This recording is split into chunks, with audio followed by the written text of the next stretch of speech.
নমস্কার বন্ধুরা, তোমাদের সবাইকে মনিকাস কুকিং শো চ্যানেলে অনেক অনেক স্বাগত। বন্ধুরা, আজকে আমি তোমাদের সাথে শেয়ার করব হচ্ছে ডিমের পরোটা। তার জন্য দেখো বন্ধুরা, আমি একটা বাটির মধ্যে 3খানা ডিম ভেঙে নিয়েছি। এরপর আমি এই ডিমের মধ্যে দিয়ে দেবো লঙ্কা কুচি। তারপর আমি এর মধ্যে দিয়ে দেবো গ্রেট করে রাখা আদা আর দেবো পেঁয়াজ কুচি। আমি 2খানা ছোট সাইজের পেঁয়াজ মিহি করে কুচিয়ে নিয়েছি, সেটা আমি এর মধ্যে দিয়ে দিলাম। এরপর আমি পরিমাণ মতো নুন দিয়ে দিচ্ছি আর দেবো আমি এখানে 4 চামচ মতো ময়দা। তো বন্ধুরা, আমি সমস্ত কিছু এর মধ্যে দিয়ে এবার এটা ভালো করে আমি নাড়াচাড়া করতে থাকবো।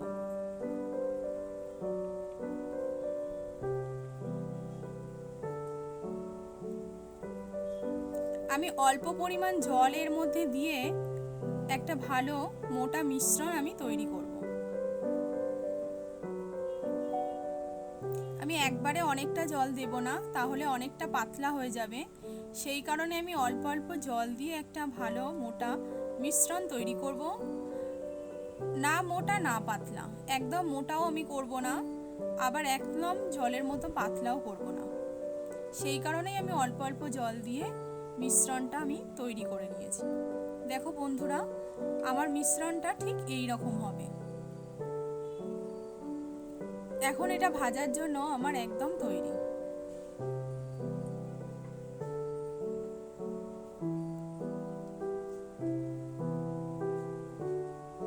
এরপর আমি গ্যাসের মধ্যে কড়া বসিয়ে দিয়েছি আর দিয়ে দিলাম সামান্য তেল।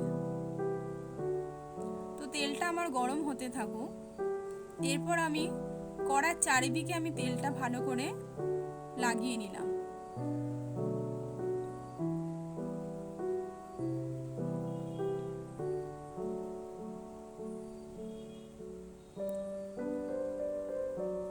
তেল আমার গরম হয়ে গেছে। এরপর আমি ওই হাতা দিয়ে 1 চামচ হাতা দিয়ে আমি মিশ্রণটা দিয়ে ওই হাতার সাহায্যে এটা চারদিকে ছড়িয়ে দেব।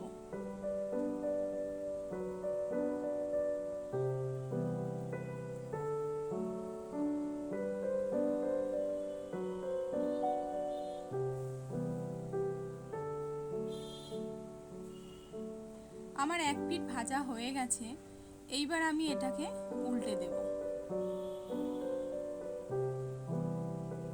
তো এইভাবেই আমি উল্টে পাল্টে ভালো করে পরোটাটা ভেজে নেব। এই ডিমের পরোটাটা খুব সহজে আর তাড়াতাড়ি বাড়িতে বানানো হয়ে যায়। বাচ্চারা খেতে এগুলো খুবই ভালোবাসে। তো দেখো বন্ধুরা, আমার পরোটাটা ভাজা হয়ে গেছে। এবার আমি এটা প্লেটের মধ্যে তুলে নেব। আর আবারও আমি আগের মতো সামান্য তেল দিয়ে ওটা গরম করে নিয়ে হাতা দিয়ে ওটা মিশ্রণটা দিয়ে চারদিকটা একটু ছড়িয়ে ছড়িয়ে দেব।